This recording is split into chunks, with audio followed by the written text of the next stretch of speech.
Hi, I'm Robin with treesmom.com, and we're making a video today for Expert Village. We're making a Christmas crocheted wire bracelet.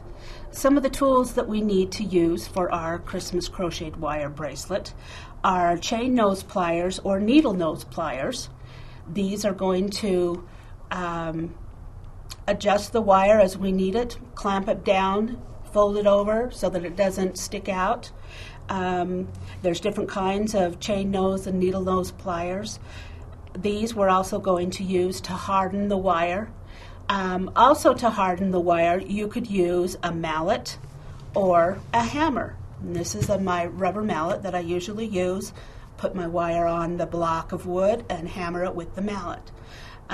Today we're just going to use the pliers to harden it. You also are going to need some wire cutters. Make sure that they're very sharp and that they cut the wire very cleanly. It's a lot easier, saves a lot of time if you have a good pair of wire cutters.